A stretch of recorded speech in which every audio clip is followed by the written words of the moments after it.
안녕하세요, 호호씨입니다. 여러분, 이 이야기 들어보셨나요? 어떤 한 남성이 큰 사고가 나서 바지를 잘라야 되는 상황이 왔는데 그 남성이 이런 말을 했습니다. 바지는 자르지 말아달라. 그 바지가 뭔지 아세요? 바로 리바이스 501입니다. 이런 이야기가 있을 정도로 리바이스 501을 굉장히 높은 가치가 있는 아이템이라고 여기는 사람들도 많은데요. 리바이스 하면 청바지, 청바지 하면 리바이스. 이 리바이스 중에서도 가장 익숙한 모델은 단연 리바이스 501인 것 같습니다. 오늘은 이 이야기를 한번 간결하게 해보도록 할게요.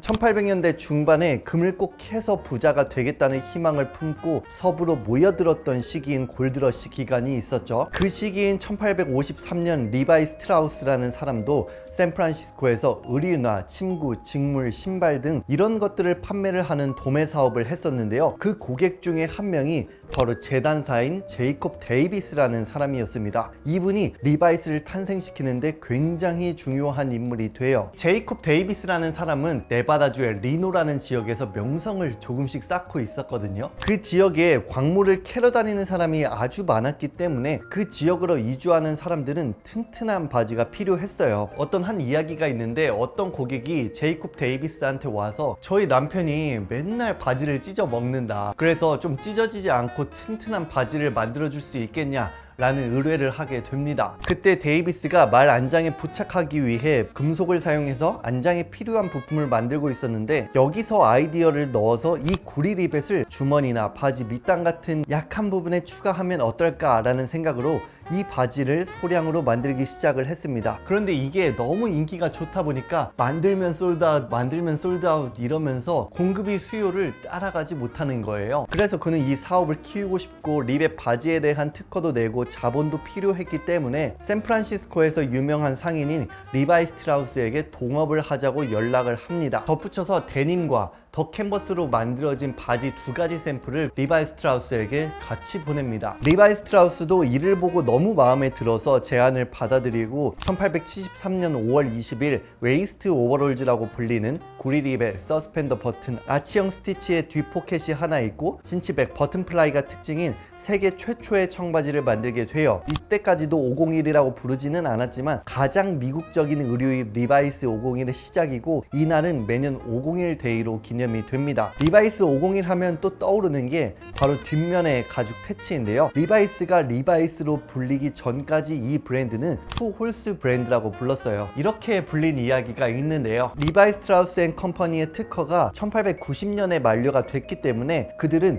우리의 청바지를 퀄리티가 좋고 튼튼하고 신뢰할 수 있다는 것을 어떻게 표현할 수 있을까라는 방법을 계속 생각을 하게 됐어요. 더 나아가서 어떻게 하면 사람들에게 직관적으로 보일 수 있을까라는 생각도 했죠. 그래서 탄생이 된 게 바로 두 마리의 말이 청바지를 찢으려고 반대 방향으로 당기고 있는 모습이었습니다. 이는 두 가지 효과를 보여줄 수 있었는데요. 첫 번째로 앞서 이야기 드렸던 청바지의 품질과 튼튼함을 보여주는 것이었고, 두 번째로 당시의 소비자들이 모두 영어를 모국어로 사용하거나 모두 글을 읽는 건 아니었기 때문에 쉽게 이해할 수 있는 로고였죠. 결론적으로 누구든 이 두 마리의 말이 청바지를 당기고 있는 이런 바지를 달라 라고 요구를 하면 리바이스 청바지를 얻을 수 있었던 거죠. 그래서 1886년 투 홀스의 가죽 패치가 탄생이 됐고요. 더 자세히 보면 리베티드라는 문구와 특허 승인 날짜도 두 마리의 말 아래에 표시가 되어 있는 걸 확인할 수 있습니다. 실제로 이 브랜드는 1928년 리바이스라는 상표를 채택을 하기 전까지는 투홀스 브랜드라고 불렀다고 합니다. 그 후 1890년 특허가 만료가 되고 이 청바지는 드디어 로트 번호 501이라고 불리게 됩니다. 이 501이라고 불리게 된 명칭의 유래 같은 경우에는 잘 알려지지는 않았어요. 그 이유는 1906년 샌프란시스코 대지진으로 인해서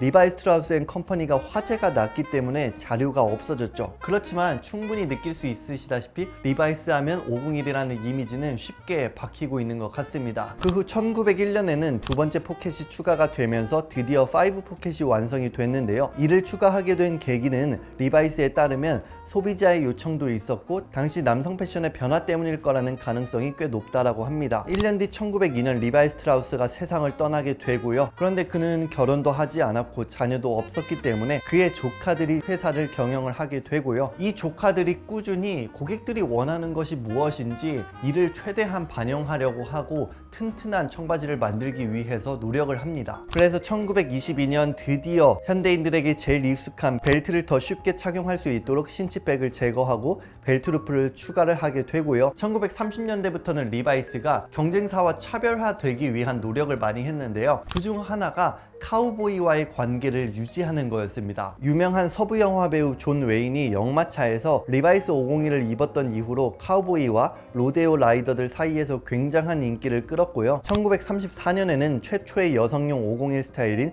롯 701이 탄생이 되는 시기이기도 했고 1936년 드디어 오른쪽 뒷주머니에 리바이스 레드탭이 도입이 됩니다. 이는 점점 포화되는 시장에서 리바이스 청바지를 더욱더 쉽게 식별할 수 있는 요소가 되었죠. 리바이스가 고객들의 피드백을 정말 잘 반영한다고 했잖아요. 이런 예시가 1937년에도 일어나게 되는데요. 리바이스는 리벳 디자인의 아이덴티티라고 말씀드릴 수 있잖아요. 그런데 1937년 이 리벳을 가지고 움직이다 보니까 이게 사람들의 가구를 막 긁는 거예요. 그래서 이 시기에 노출된 리벳을 없앴다고 합니다. 그 후에 1950년대로 넘어가면 말론 블란도나 마릴린 먼로 같은 배우들 덕분에 대중문화에 녹아들면서 대중들의 사랑을 받았고요. 덧붙여서 1960년대 우드스톡 페스티벌이나 반문화에서 청바지가 많이 나타나면서 이는 반문화의 상징으로도 알려져 있습니다. 그리고 미국에서 학생들이 너무 입으니까 선생들이 청바지를 입지 말라고 금지시키기도 했거든요. 그런데 10대 때는 사실 하지 말라고 하면은 더 하고 싶잖아요. 그래서 청소년들은 이 청바지에 더욱더 매력적으로 느끼고 열광을 합니다. 한 예시가 있는데 학생들은 청바지를 입고 싶어서 표백제를 사서 청바지를 하얗게 바꿔서 입었다는 이야기도 있습니다. 현재는 구독자 여러분들도 잘 아시다시피 리바이스 501이라는 모델은 정말 다양한 실루엣과 약간의 변형이 일어나면서 많이 출시가 되고 있죠. 덧붙여서 콜라보도 자주 하고 있는데요. 개인적으로 주냐 와타나베나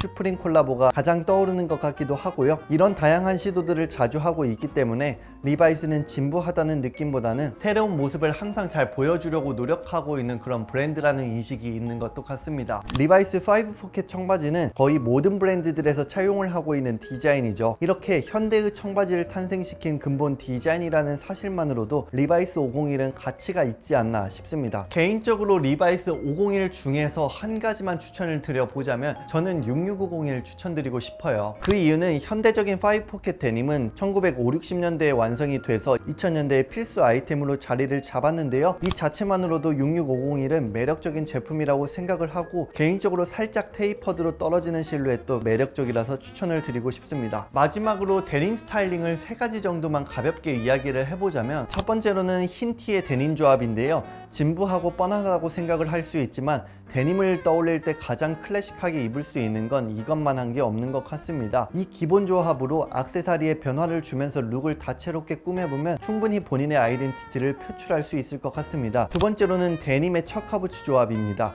특유의 블루 컬러와 브라운 베이지 계열이 들어갔을 때의 대비가 있어서 컬러적으로 풍부한 느낌을 주기도 하고 부츠에서 오는 어느 정도 고급스러운 느낌이 데님의 캐주얼함을 약간은 덜어주는 것 같기도 해서 이런 스타일링을 추천을 드립니다. 세 번째로는요, 데님 온 데님입니다. 데님이라는 텍스타일의 매력을 극대화시킬 수 있고 덧붙여서 톤이 비슷하기 때문에 톤온톤에서 오는 비율적인 부분도 높일 수 있는 매력적인 스타일링이죠. 네, 이렇게 리바이스 501은 정말 가치가 있는 아이템이기 때문에 만약에 청바지 고민하시면 리바이스 501 저는 추천을 드리고 싶습니다. 오늘 영상 여기까지 마치고요. 오늘도 구독과 좋아요, 댓글 꼭 남겨주세요. 감사합니다.